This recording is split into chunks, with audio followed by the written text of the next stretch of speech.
week on the Island Times News Update, the Neptune Beach Council gets an update on its police pension fund.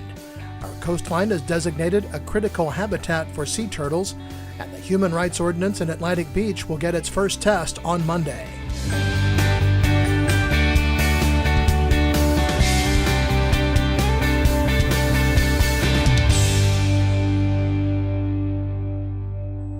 Welcome to the Island Times News Update. I'm Tom Patton.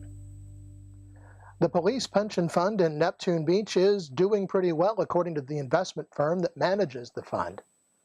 The City Council heard a presentation from Dan Johnson of the Bogdan Group, a consultant hired by the city to manage the police pension plan.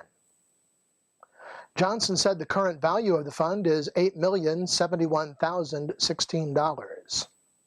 About 55% of the fund is currently invested in domestic and international stocks, with 45% in domestic fixed income. The city has limited the stock investment for the fund to 60%, which Johnson said is conservative, and he would recommend increasing that to 70% to bring Neptune Beach in line with similar-sized cities. But Mayor Harriet Pruitt said she's comfortable with the 60% allocation, adding that in her view, the more conservative approach is preferable for the city the size of Neptune Beach. Also at the Neptune Beach Council meeting Monday night, the panel authorized City Manager Jim Jarboe to replace speed humps on South Street and in Summer Sands that were removed by recent repaving efforts. The city will also allow residents of those neighborhoods to pay for additional speed humps, which cost between $800 and $3,000. In other business, the council amended 2 ordinances dealing with accessory structures that state that such structures must be included in all calculations of impervious surface and stormwater runoff, or any site design requirements applying to the principal use of the lot parcel. The council also approved a special exemption to Heather Epperson for a day spa she hopes to open in an office complex at 806 3rd Street, and recognized Officer Brad Ivy, who's retiring after 30 years as a Neptune Beach police officer. The council designated July 11th as Brad Ivy Day in Neptune Beach. The National Oceanic and Atmospheric Administration's National Marine Fisheries Service, or NOAA Fisheries, and the Department of Interior's U.S. Fish and Wildlife Service have each released final rules that designate critical habitat for the threatened loggerhead sea turtle in the Atlantic Ocean and on coastal beach habitat along the Atlantic and Gulf coasts. The critical habitat does include the beaches of Duval County. According to a NOAA news release, critical habitat identifies geographic areas containing features essential to the conservation of a listed species. The designation does not create preserves or refuges or affect land ownership. The designation is not expected to cause changes in local regulations regarding such things as lights on beachfront property.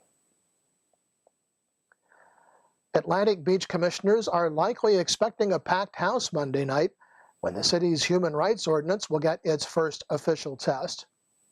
The commission will vote on the provisions of the 18-page ordinance for the first time Monday. If it passes, it will go on to a second reading and potential final passage in August. The issue has drawn large crowds to the commission meetings and workshops when it's been on the agenda. The ordinance has been opposed by Commissioners Jimmy Hill and Jonathan Doherty. Commissioners Maria Mark Beckenbach, and Mayor Commissioner Carolyn Woods have all supported its passage. When we come back, Trader Joe's sets an opening date. This is the Island Times News Update. Charlie's Tropic Heating and Air Conditioning in Atlantic Beach offers a full range of residential and commercial heating and air conditioning services, from new installation to replacement and remodeling. Charlie's Tropic Heating and Air Conditioning can keep your home comfortable year-round, and they offer preventive maintenance contracts to keep your system running at peak efficiency. Charlie's Tropic Heating and Air Conditioning is an authorized Bryant dealer and will service all brands. For year-round comfort in your home or business, contact the original Charlie's Tropic Heating and Air Conditioning at 241-1788. Beaches Academy Child Care Center in Jacksonville Beach has been offering affordable, loving child care to families in the Beaches communities for 35 years. Conveniently located on Penman Road, Beaches Academy offers care for children from infants through preschool, with programs that encourage learning and outdoor play. Our affordable tuition means families can get quality childcare at a price that fits their budget. Contact Beaches Academy at 246-3885 and schedule a tour of our center. Beaches Academy, the child always comes first.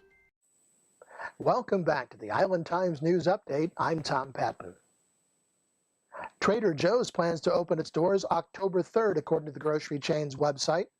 The location's been under construction for several months in South Jacksonville Beach, in the same shopping plaza as Home Depot near JTB. No further details of the opening were announced. The Ish-Brandt Beautification Committee has chosen the home of Greg and Rosemary Basso, located at 1872 Seagate Avenue west of Penman Road in Neptune Beach, as its Yard of the Month for July. The choice to plant native varietals adds color and texture to the landscape while requiring less work during this hot growing season. The Ish-Brandt Beautification Committee is made up of volunteers who have a goal of beautifying the city while educating the community to make more responsible plant choices.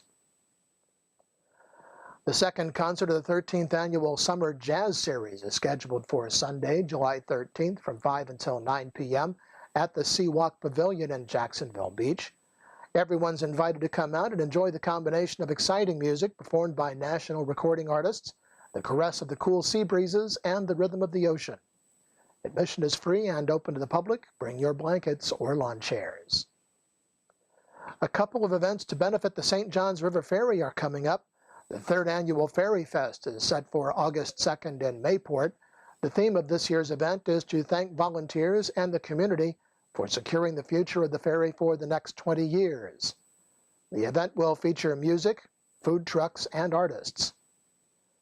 And registration is now open for a Save the Ferry bike ride sponsored by Rising Tides, the young professionals arm of the St. Johns Riverkeeper. The ride's planned for Sunday, August 17th, beginning at 9 a.m. The route is from Mellow Mushroom in Jacksonville Beach up A1A to the ferry and back. A $15 donation is suggested, which includes a t-shirt and a beer after the ride.